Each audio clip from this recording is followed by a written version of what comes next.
The crack of the plate against the kitchen wall was louder than any gunshot I ever heard in Vietnam. Mashed potatoes slid down the wallpaper my late wife had picked out 30 years ago. My son-in-law stood over me, his face twisted into something I didn't recognize, his finger jabbing toward my chest like a weapon. "You're done making decisions in this house, old man. Done. If you've ever been treated like a stranger in your own home by the people you gave everything to, this story is for you." Hit that like button and subscribe to Revenge Saga. Tell me in the comments where you're watching from, because what happened next changed my life forever. Let me take you back to the beginning. My name is Arthur. I'm 67 years old, and for 41 of those years, I owned and operated Whitfield Marine Services out of Gloucester, Massachusetts.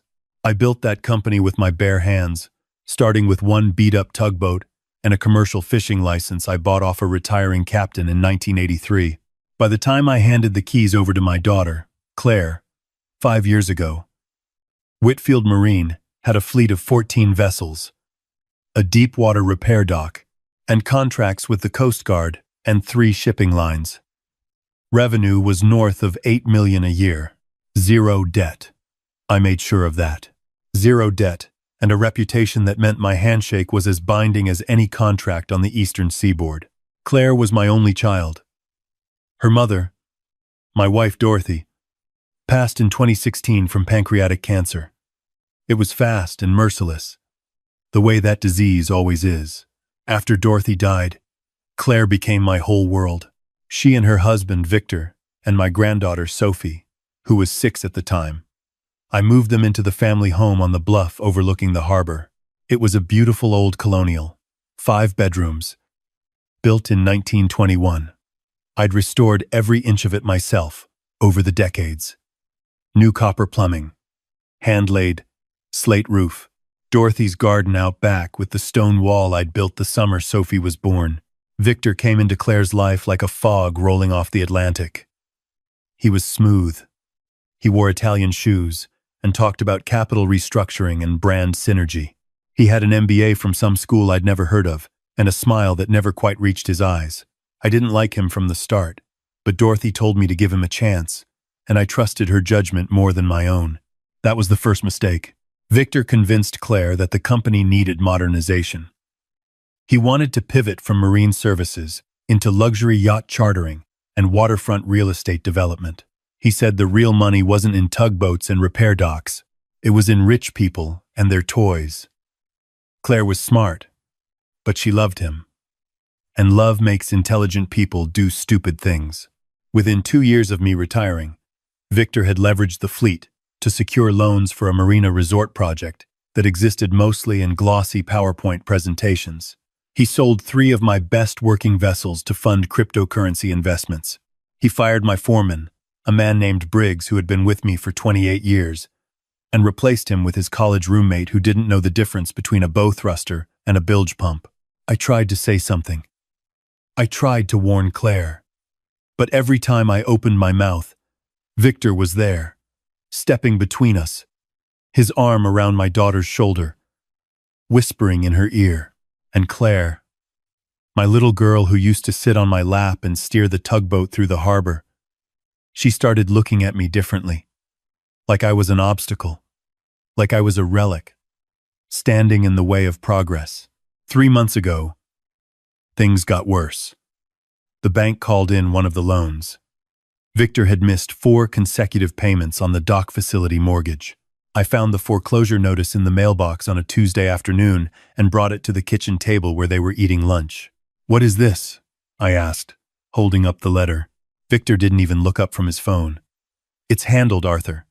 Don't worry about it." "Handled? They're going to seize the dock." "That dock has been in operation since I poured the concrete myself in 1989. Claire set down her fork. "Dad," Victor said, "it's handled. Please don't start." "Start what?" "I'm asking a question about a business I built from nothing." That's when Victor stood up. He moved fast, snatching the letter from my hand so hard the edge sliced my thumb. "You didn't build anything, Arthur," he said, his voice low and poisonous. "You drove boats and fixed engines. That's manual labor. That's not business. I'm building something real here. Something with actual growth potential. And I can't do it with you hovering over my shoulder every 5 minutes, questioning every decision. I looked at Claire. She was staring at her plate. She said nothing. Claire, I said. Talk to me. She didn't look up. Dad, please. Just let Victor handle it. The betrayal in that silence was worse than any words she could have spoken. My daughter, my blood, choosing this man's ego over her father's concern. I walked out of the kitchen, with my thumb bleeding onto Dorothy's checkered floor tiles. But the plate incident, that was 3 weeks later. I had discovered something. I wasn't snooping. I want to be clear about that. I was looking for a Phillips head screwdriver in the office that used to be mine. The one Victor had converted into his command center, with 3 monitors and a standing desk. The desk drawer was unlocked. Inside, I found a bank statement that wasn't from Whitfield Marine. It was a personal account in the Cayman Islands under the name of a shell company called Horizon Crest Holdings. The balance was $1.2 million. I didn't know what it meant yet, but I knew it stank like a bilge pump on a hot day. I took a photo with my phone and put the statement back exactly where I found it. That night at dinner, I made the mistake of asking Claire, casually, if she'd ever heard of a company called Horizon Crest. I thought I was being subtle. I wasn't. Victor's fork stopped halfway to his mouth. His eyes flicked to me, then to Claire, then back to me. Something dark moved behind his expression, something calculating. Where did you hear that name? He asked. I read it somewhere, I said. In a magazine. Something about offshore investing. He didn't buy it. I could see it in his jaw, the way it tightened. He knew I'd been in the office. An hour later, I was washing dishes when Victor came up behind me. He didn't say a word. He grabbed the plate I was drying out of my hands and hurled it against the wall beside my head. Porcelain exploded. A shard cut my ear. Mashed potatoes and ceramic dust rained down on Dorothy's wallpaper. Sophie screamed from the hallway. She was 9 years old, standing in her pajamas with her stuffed whale clutched to her chest, watching her grandfather get terrorized in his own kitchen. Claire came running. She saw the broken plate. She saw the cut on my ear. She saw her daughter crying, and she looked at Victor. What happened? She asked. Your father dropped a plate, Victor said, his voice perfectly calm. Scared Sophie. Maybe we should think about whether it's safe for him to be doing dishes anymore. His hands shake. My hands were steady as iron. They have been steady since I was 18 years old, tying bowlines in 40-knot winds. But Claire looked at me, and I saw doubt in her eyes. She was choosing his lie over my truth, and something inside me cracked. Not broke, cracked. The way a dam cracks before the flood. I'm sorry, I said. I'll be more careful. I went upstairs. Sophie followed me. She sat on my bed and looked at me with those enormous brown eyes, Dorothy's eyes, and whispered, Grandpa. He threw it. I saw him. I know, sweetheart. Why did Mommy believe him? I didn't have an answer for that. I pulled her close and held her while she cried into my flannel shirt. And I made a decision. Not a hot decision born of anger, but a cold one, forged in the same part of my brain that had kept me alive in rough seas for 4 decades. I was going to find out exactly what Victor had done.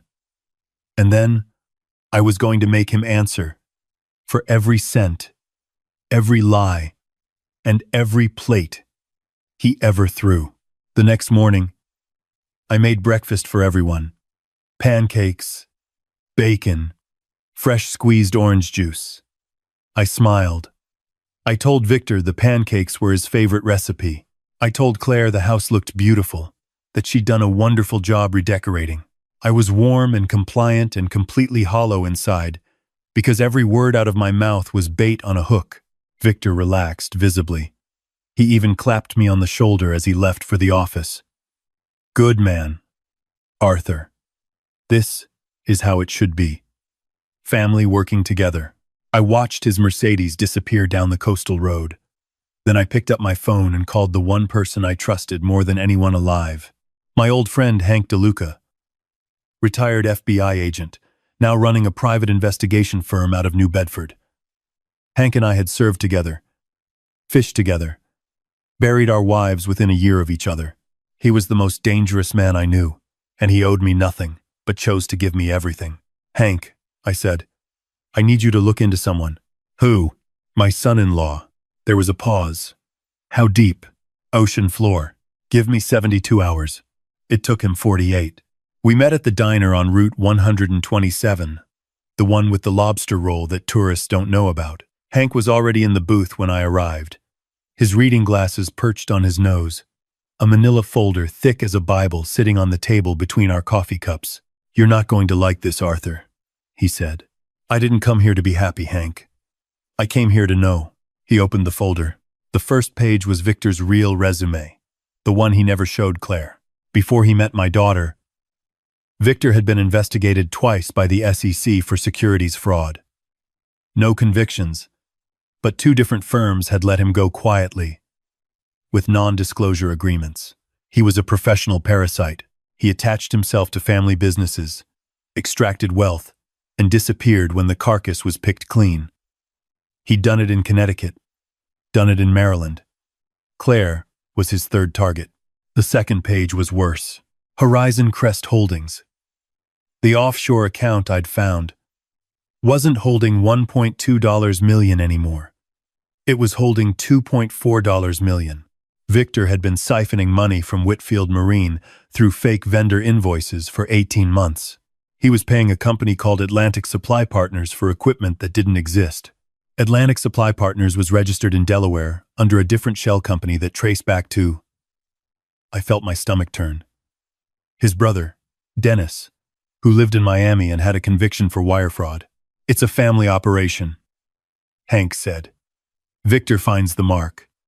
Dennis runs the laundering. They've done it before.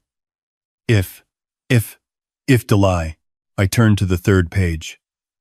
My hands were shaking now, and not from age. It was a printout of flight itineraries. 2 first-class tickets from Boston to Lisbon, Portugal. Departure date: 3 weeks from today. 1 ticket in Victor's name.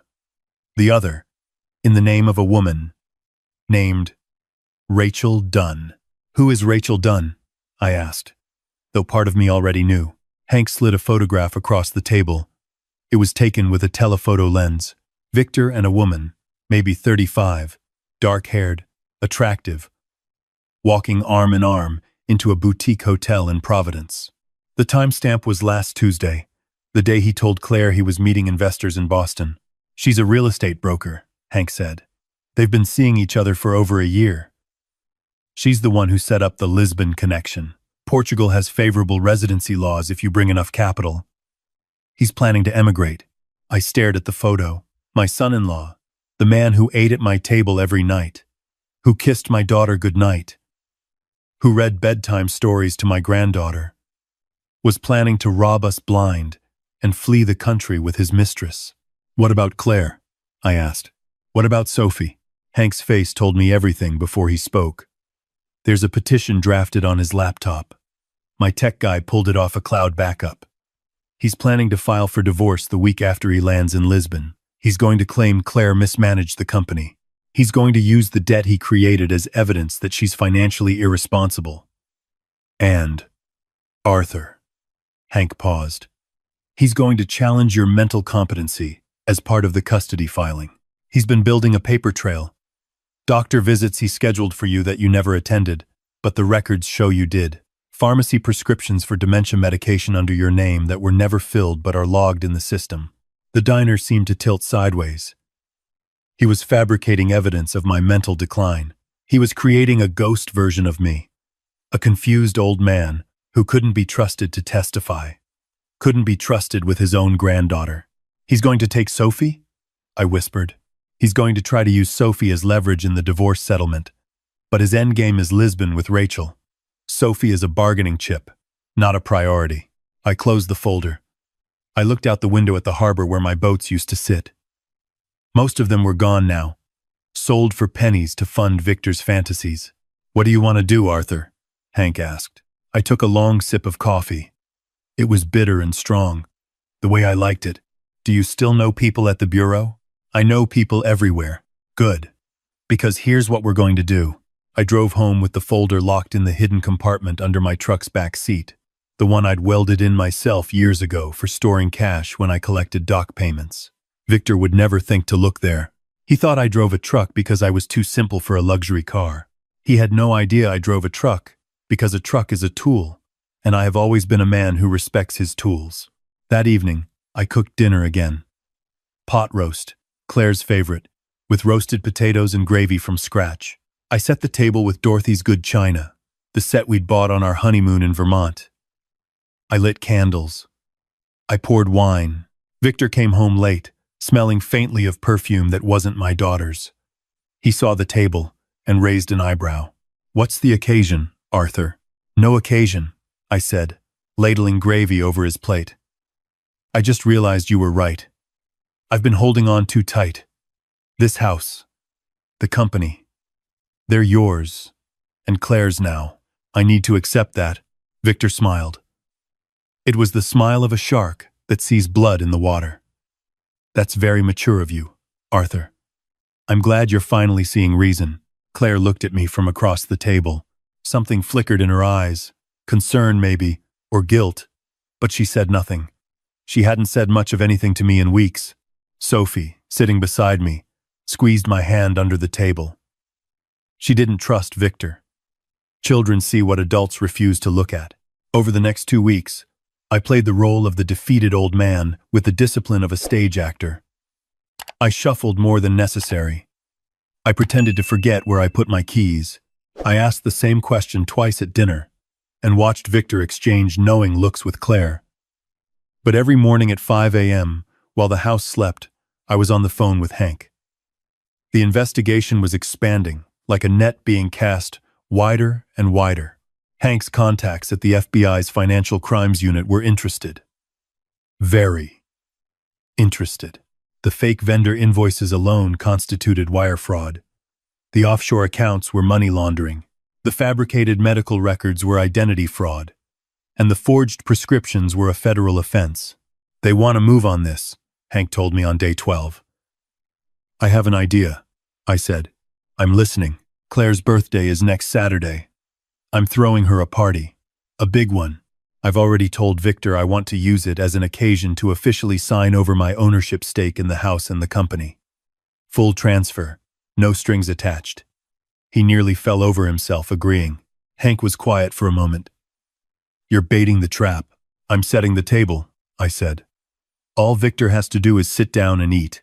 I spent that week preparing, with the precision of a man who has launched boats in hurricanes.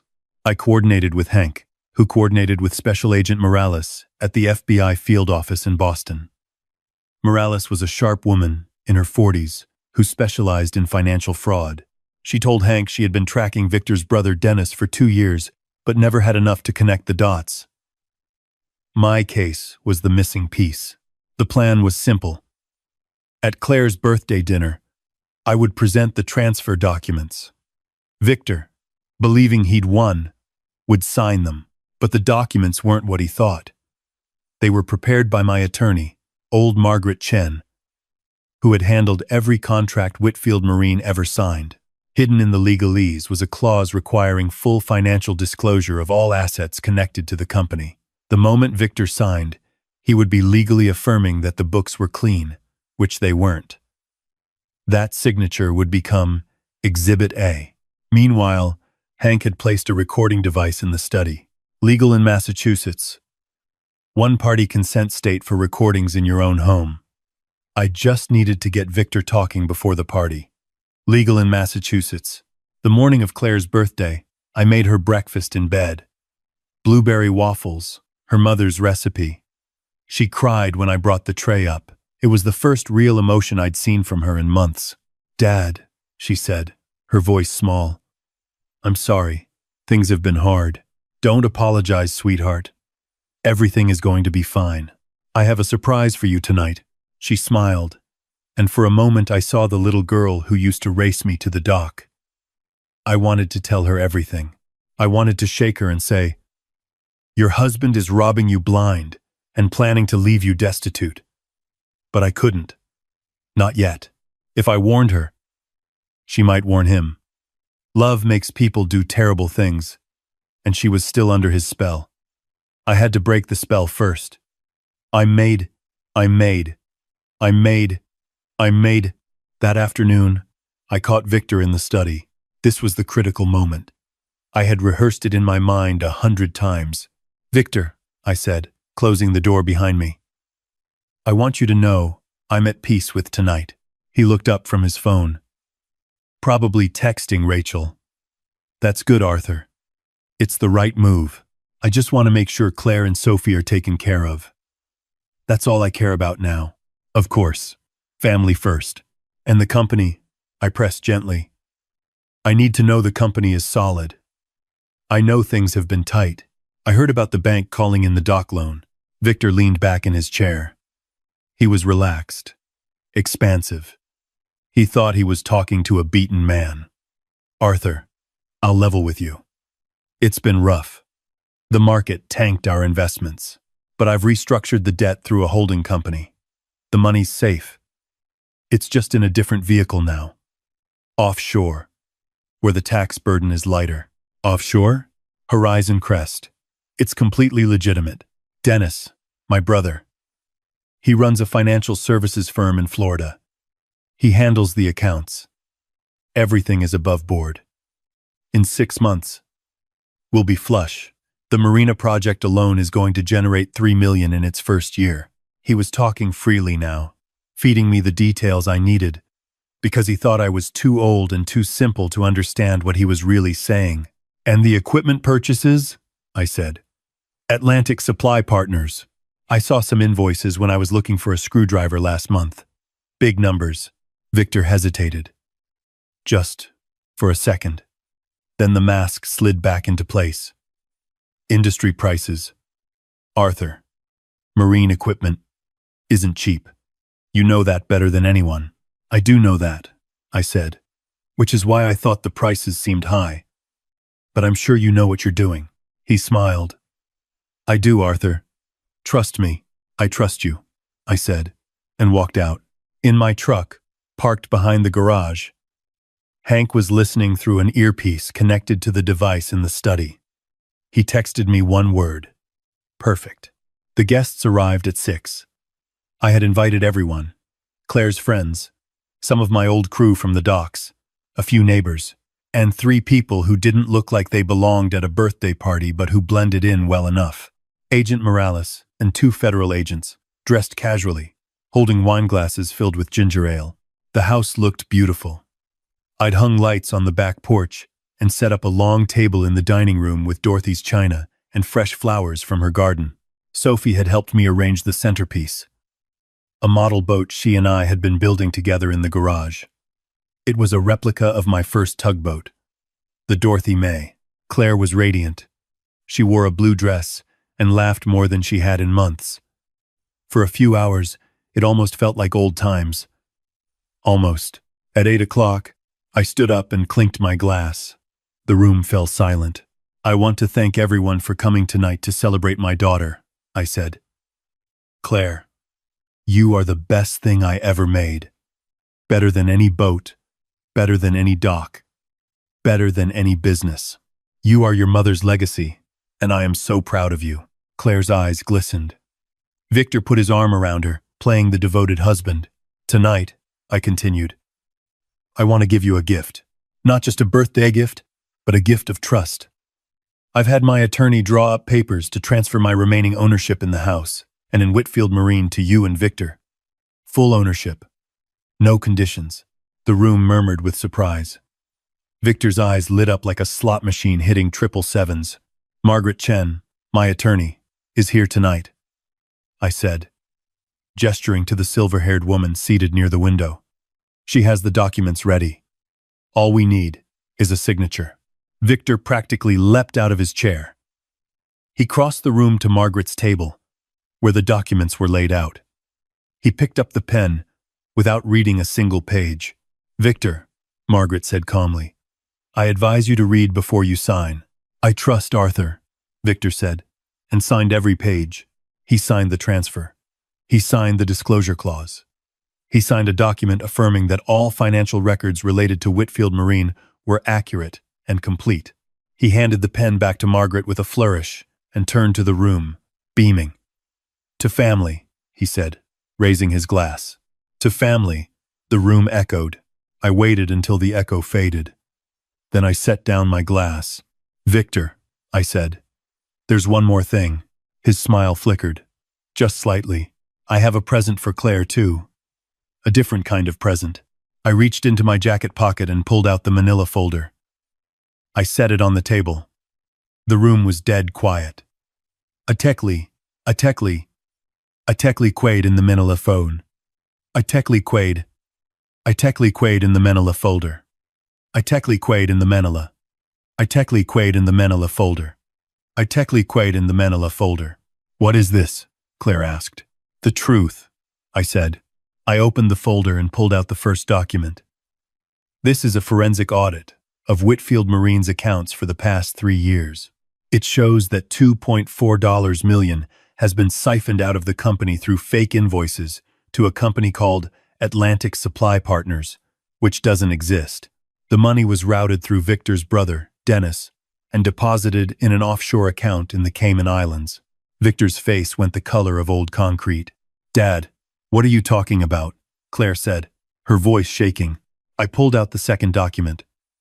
This is the Cayman Islands bank statement for Horizon Crest Holdings. Victor is the sole signatory. The account currently holds $2.4 million. Our money. Claire, your mother's money. The money I earned on the water for 40 years. Victor started to stand. "This is absurd. Arthur, you don't understand finance. You're confused." "Claire, he's having an episode." I ignored him and pulled out the photographs. I laid Victor and Rachel at dinner, his hand on her knee. "This is Rachel Dunn," I said. Victor has been seeing her for over a year. She's a real estate broker who helped him set up residency in Lisbon, Portugal, where he has purchased an apartment. Here are the flight itineraries. 2 first-class tickets, departing in 9 days. 1 for Victor, 1 for Rachel. Claire picked up the photograph with trembling hands. She stared at it. Her breath came in short, ragged gasps. "That could be anyone," Victor said, his voice climbing. "That photo is manipulated. Arthur, I swear to God, you're going to regret this." "There's more," I said. And I hated this part. But Sophie needed to be protected, and the truth was the only shield I had. I pulled out the final document. This is a draft petition Victor prepared to challenge my mental competency. He fabricated medical records, showing I have dementia. He created fake pharmacy prescriptions under my name. He was building a case to have me declared unfit, so I couldn't testify against him and couldn't retain custody of Sophie. The room was so silent I could hear the waves breaking against the bluff outside. Claire looked at her husband, the woman who had chosen his word over mine, who had watched him throw a plate at my head and called it an accident, who had let him push her father into a corner for 3 years. Finally saw him clearly.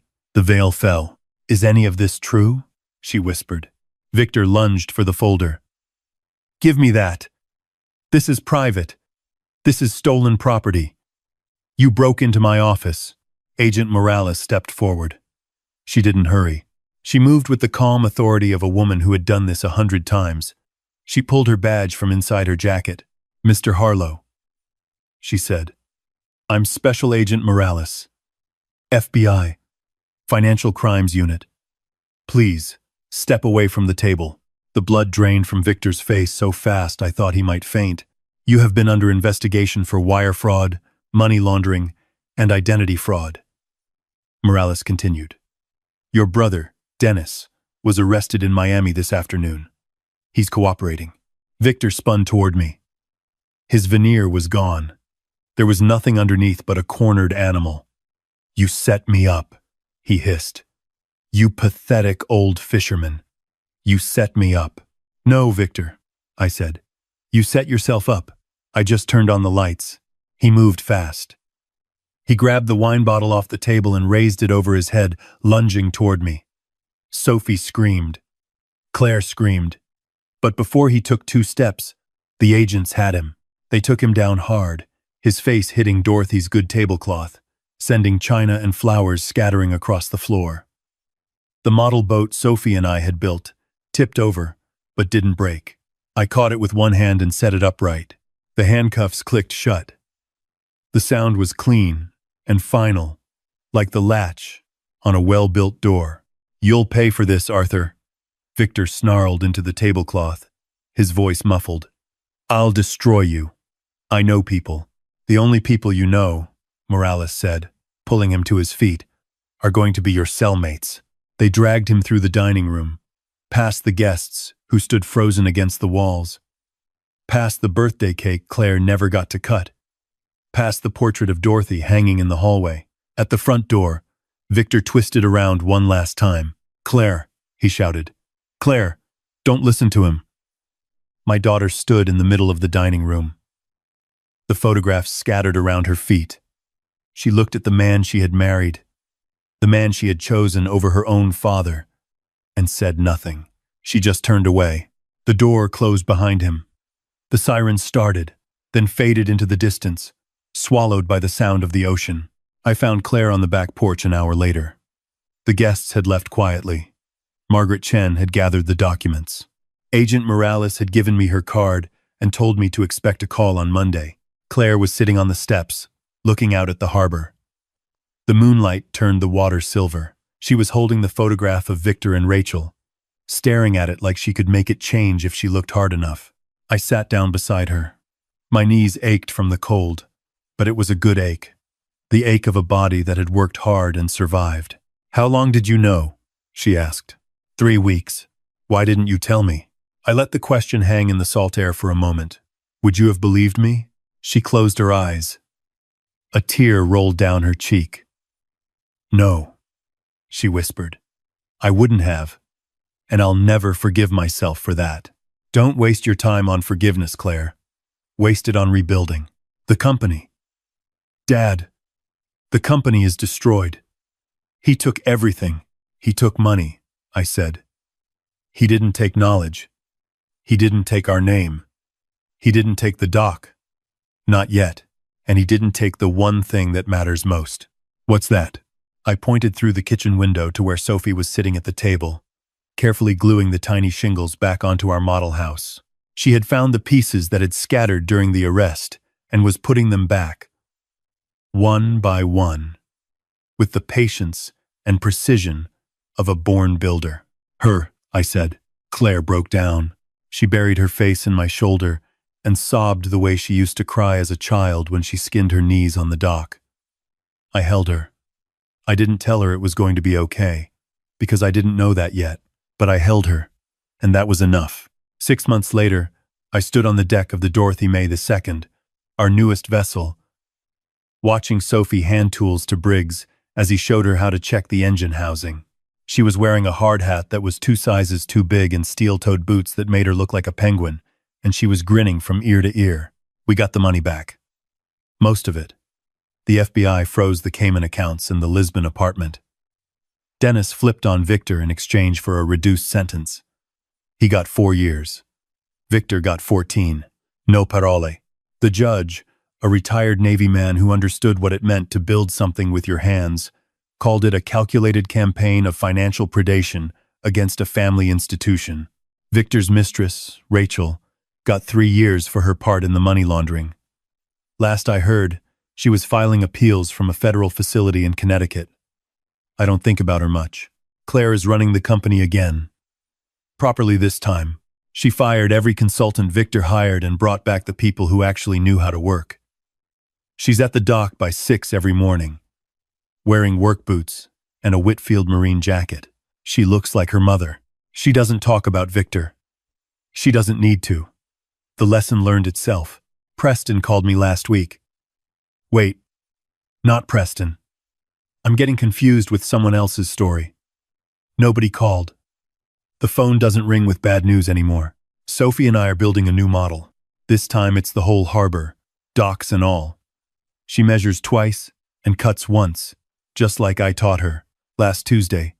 She looked up from her workbench and said, "Grandpa, when I grow up, I want to build real ones." "You will, sweetheart," I said. "You will." I poured myself a glass of bourbon that evening and walked to the window. The harbor was lit up with the running lights of our fleet. 6 boats now. And growing, the water was calm, reflecting the stars like scattered diamonds. I raised my glass to Dorothy's photograph on the mantel. "The storm passed," I said quietly. "The hull held. And your garden's blooming again." The hardest lesson I learned at 67 is that protecting your family sometimes means protecting them from themselves. I spent my whole life giving Claire everything I had, and all it did was make her vulnerable to a man who took everything I gave. Love without boundaries isn't love. It's an open door for anyone willing to walk through it and take what they want. If this story resonated with you, if you've ever had to stand up against someone inside your own family to save the people you love, tell me about it in the comments below. Hit that like button and subscribe to Revenge Saga so you don't miss the next story. And remember, the old wolf doesn't survive by being lucky. He survives by being patient.